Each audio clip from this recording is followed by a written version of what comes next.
Beijing officials say Sino-U.S. trade talks making substantial progress. Financial Secretary tries to calm business sector worries about changes to local extradition law. And a power blackout exposes the strains faced by ordinary Venezuelans.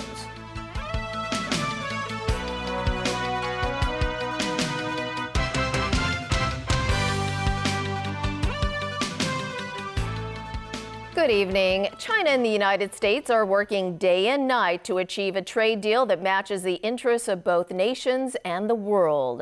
That lofty sentiment from a top mainland official today who played down fears that new tariffs would be imposed. Sharon Tang reports. During a press conference on the sidelines of the National People's Congress today, Vice Minister of Commerce Wang Shouwen said he's hopeful over the prospects of the Sino-U.S. trade talks. That's because the economic and trade teams from both sides have made substantial progress after 3 rounds of high-level consultations. The unfinished business, he says, is for the two teams to reach a deal following the principles and direction defined by the two heads of state. The goal is to remove all the additional tariffs imposed on each other and bring the China-U.S. bilateral trade back to a normal track, he added. Wang also highlighted talks between Vice Premier Liu He and U.S. Trade Representative Robert Lighthizer in Washington last month. And here, an interesting metaphor.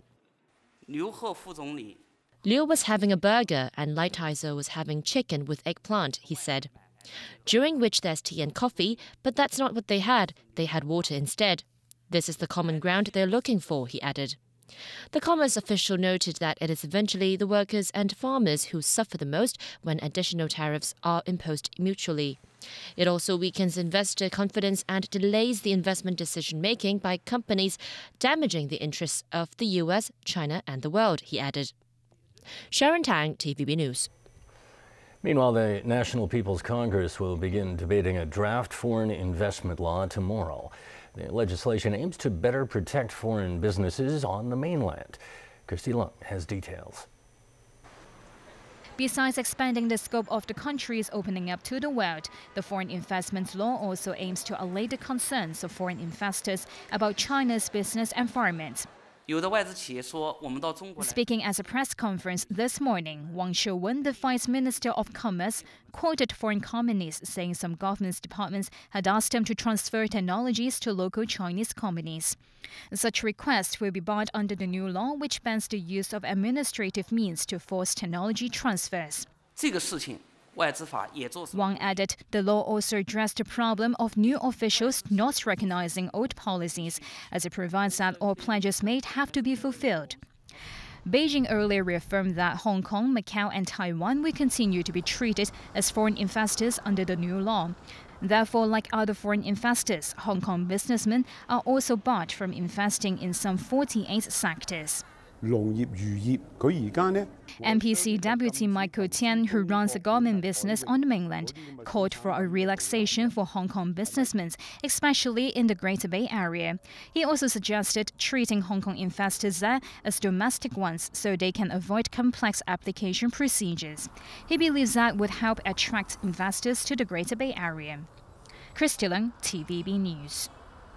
And here in Hong Kong, Financial Secretary Paul Chan played down fears today over proposed changes to the city's extradition laws. He says business folks shouldn't worry about extradition to the mainland, as the city's courts will have the final say. Haley Zhou reports. The government's proposed changes to the city's extradition laws remain at the center of controversy. It sparked concerns not just from the pro-democracy bloc, but also from the city's influential business networks. Their concerns largely stem from a lack of trust in the mainland's legal and criminal system, which they think could expose them to the risk of extradition for unknowingly breaching mainland laws or political reasons if changes to current extradition laws are made. This morning, the Financial Secretary tried to dismiss those fears, saying Hong Kong's courts will act as a gatekeeper under the amended law. The reason or the justification for the extradition must be something, must be an act that is considered to be criminal in both Hong Kong and the jurisdiction where this act is committed. The Hong Kong court would be the gatekeeper, and there are full right of appeal for the individual concerned. This week, some pro-Beijing, pro-business figures, such as Trade Development Council chairman and the local delegate to the National People's Congress, Peter Lam, urged the government to at least reduce the scope of the amendments for Hong Kong to remain a safe place for international business. We're also concerned of some of the things maybe not fit Hong Kong, maybe not suitable for Hong Kong as a business environment. Also this week, the American Chamber of Commerce in Hong Kong called on Security Secretary John Lee to reconsider the proposal. U.S. also has significant business interests in Hong Kong.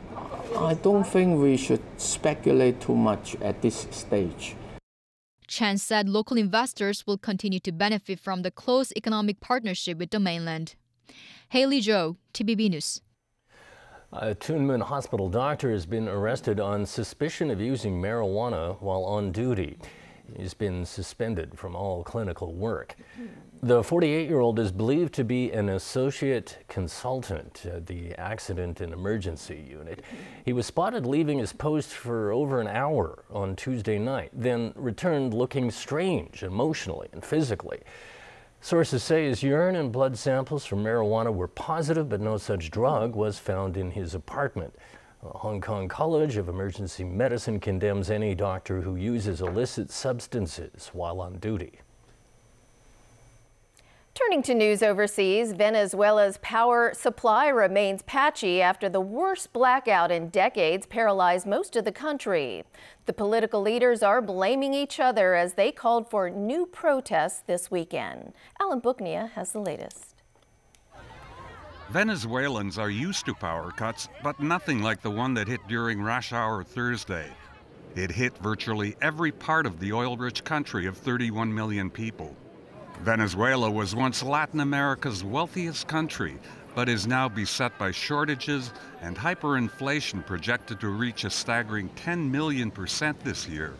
The blackout marks another harsh blow to Venezuela, steeped in turmoil as the power struggle between President Nicolas Maduro and self-declared interim President Juan Guaido stretches into its second month. Maduro said the power outage was sabotage, engineered by the imperialist United States and its puppet Guaido. Guaido said state corruption and mismanagement have left the electrical grids in shambles.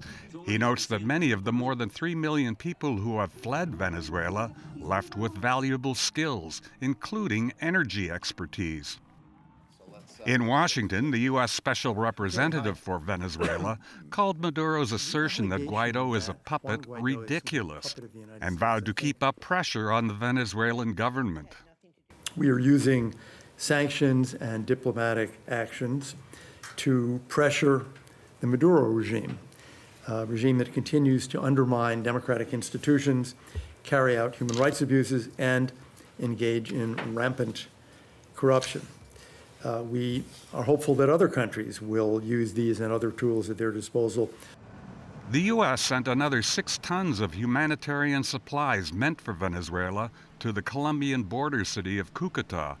So far, Maduro has refused to allow any American aid across the border. Colombia, meanwhile, says it will allow Venezuelans to cross its border with expired passports in view of the difficulty of renewing travel documents. Alan Booknia, TVB News. The newborn son of Shamina Begum, the teenager who left London 4 years ago to join Islamic State, has died in a refugee camp in Syria. The 19-year-old Begum's first 2 children also died. She was stripped of her British citizenship last month on security grounds. Last month, she told journalists she wants to return to England with her son. British Home Secretary Sajid Javid confirmed last month that Begum's son was a British citizen. He said, though, that facilitating a return of the child from Syria would be incredibly difficult. Begum's husband, a Dutch jihadist, surrendered to Syrian fighters and is being held in Kurdish detention center. He said last week he wants to return to the Netherlands with his family. And still to come in our newscast, some final thoughts from the current ombudsman before she retires. Chelsea Manning jailed for defying court order. And a desert bloom in California.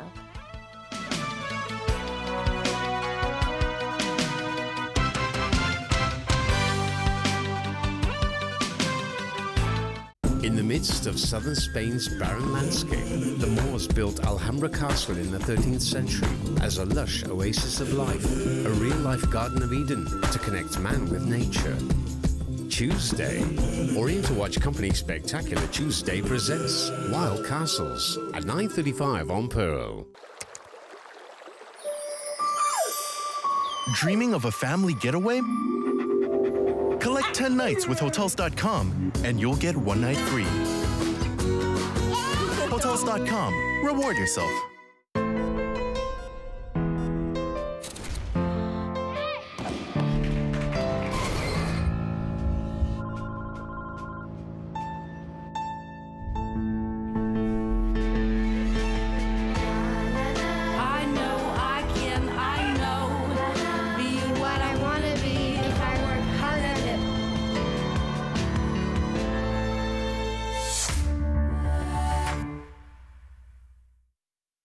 I thought maybe we could do something different tonight. Monopoly? Gonna have to ask you to get down. Past the gateway, wives aren't even allowed. There's much more excitement to come. Monday, The Handmaid's Tale at 10:40 on Pearl's Signature Monday. Sydney Harbour gathers a multitude of spectators for the December 26th start of the Rolex Sydney Hobart Yacht Race. The 74th edition of this Blue Water Classic will witness an epic confrontation between the world's most powerful Supermaxes. A battle resolved only within sight of the finish line in Tasmania. For all 85 entries, just concluding this unforgiving challenge is reward in itself. The Rolex Sydney Hobart Yacht Race, coming soon on the Spirit of Yachting. This watch has seen moments that last a second and moments that last forever. It's seen the elements at their worst and performances that conquer all.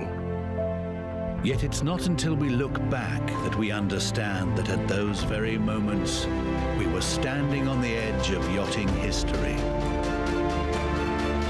It doesn't just tell time, it tells history.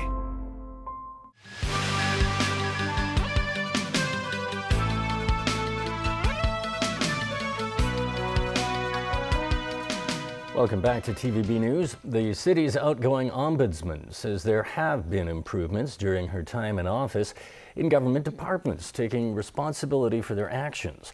Kenna Chu reports.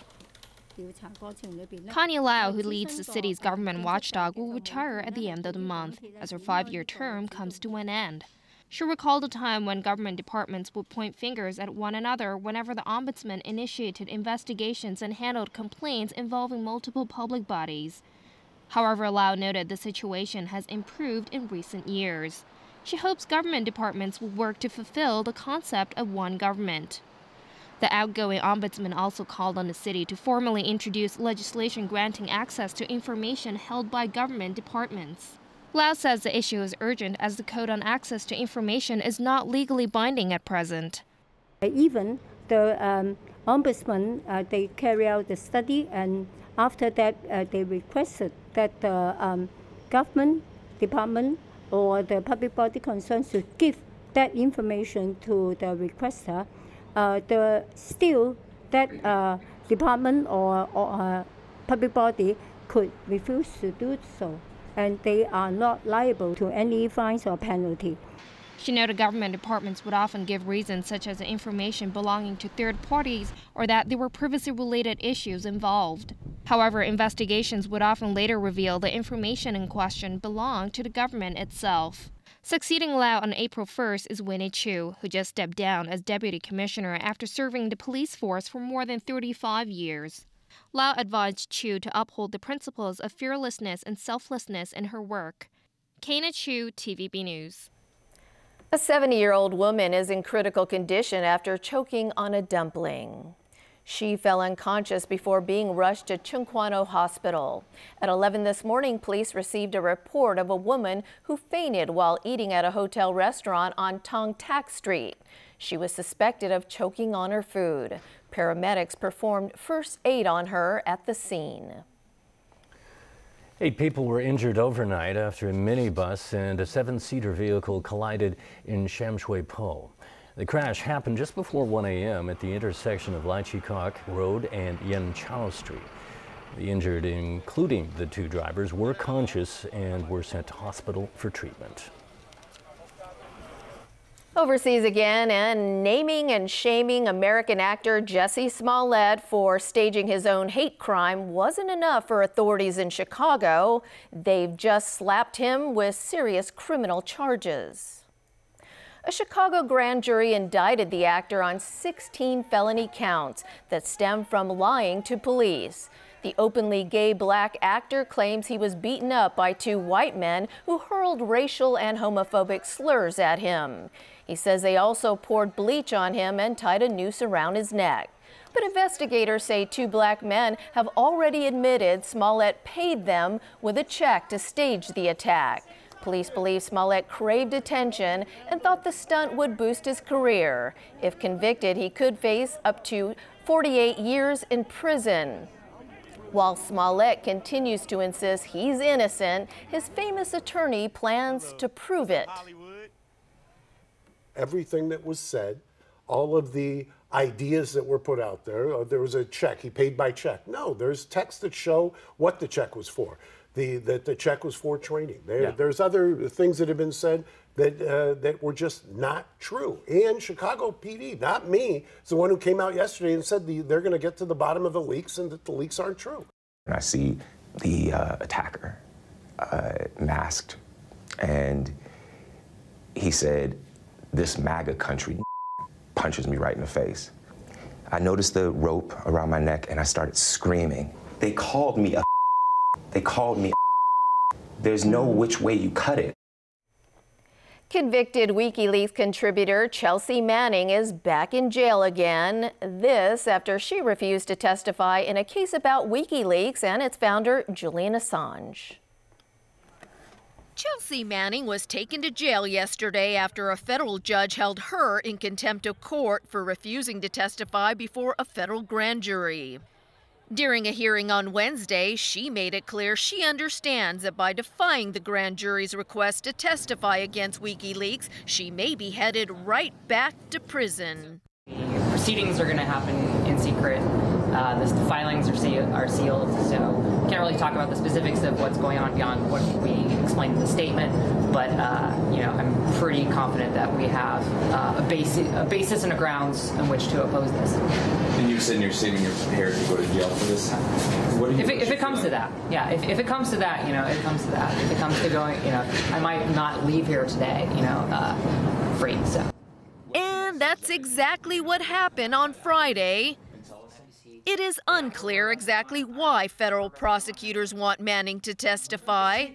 There is word investigators are looking into WikiLeaks information that predates the Robert Mueller Russia collusion probe. Manning put out a statement saying, "I will not participate in a secret process that I morally object to, particularly one that has been used to entrap and persecute activists for protected political speech." Manning, who was a man before having a sex change, and former Army intelligence analyst Bradley Manning, was convicted in 2013 of espionage and other offenses. It was the biggest U.S. leak of classified information on record. His whistleblowing act included 700,000 documents, videos, diplomatic cables, and battlefield accounts, all given to WikiLeaks. In his final days in office, former U.S. President Barack Obama commuted the final 28 years of Manning's 35-year sentence. WikiLeaks founder Julian Assange, who's been a longtime target of a U.S. criminal probe, had promised to accept extradition if Manning was freed. But that never happened. Assange continues to live holed up in the Ecuadorian embassy in London. Barbie, the fashion doll famous around the world, celebrates her 60th anniversary today. To mark the milestone, toy manufacturer Mattel created different Barbie versions. There are 20 inspirational women, including Japanese tennis star Naomi Osaka. Also released are 6 dolls representing the careers of astronauts, pilots, athletes, journalists, politicians, and firefighters. These are all fields in which Mattel says women are still underrepresented. As the world celebrated International Women's Day, one actress felt it was right that Barbie was inspiring the next generation of female leaders. I think we're constantly in a world that is saying, like, this isn't for you, this is for you, this position you can have, which feeds into this sense of imposter syndrome of even when you have achieved it, do you believe that you've earned it? And so to start at a young age and saying, like, this is not only possible, but expected. And that you have these options laid out in front of you.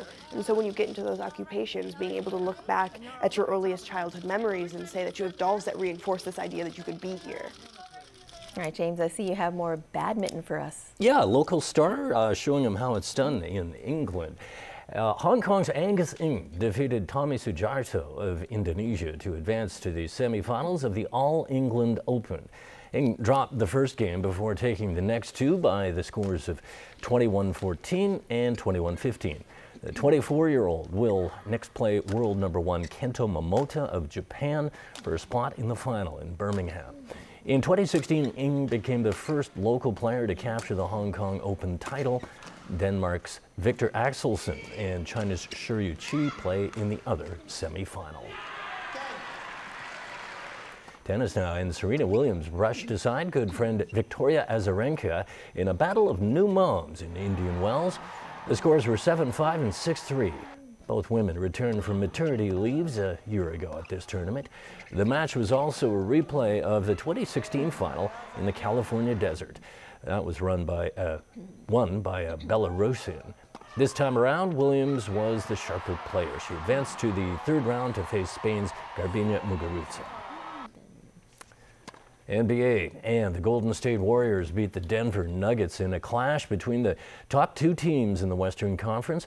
The final score, 122-105. Klay Thompson led all scorers with 39 points. Meanwhile, the LA Clippers beat the Oklahoma City Thunder 118-110. Danilo Gallinari had 34 points, while Lou Williams came off the bench to score 40. Russell Westbrook scored 32 points for OKC in the loss. The Clips have won 4 straight.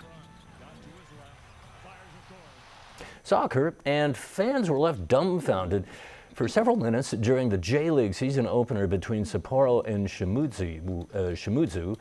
Brazilian striker Anderson Lopez just scored his second goal of the match, and he went to celebrate by jumping over the barricade and disappeared from view. It turns out there was a steep drop-off to a concrete runway. Luckily, the 25-year-old was not seriously injured and continued playing. Sapporo won the match 5-2. Now to golf, and Ricky Fowler with the shot of the day at the Arnold Palmer Invitational in Florida. The American knocked in his approach shot for an eagle. He's at +1 after the second round. Europe's Ryder Cup hero Tommy Fleetwood shares the lead with American Keegan Bradley at 9 under par. Defending champion Rory McIlroy is 2 under. He's 7 back of the leaders. And finally, beautiful wildflowers fed by recent rains are painting Southern California's deserts in a wave of color in what's called a super bloom. My buddy told me that super bloom was going on. He said it was more beautiful in 2017, so I came out here with a friend, my girlfriend, and we are checking it out, and it's unreal. I just think it's crazy how, you know, a place that can be so desolate and dry forever can look like this, you know, every once in a while. I don't know, pretty cool to me.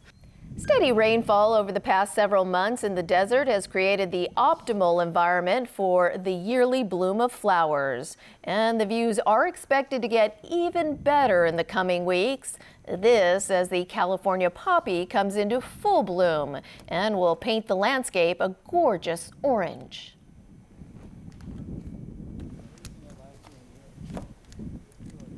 And that is a lovely wrap of our news. Thanks for joining us. Good night.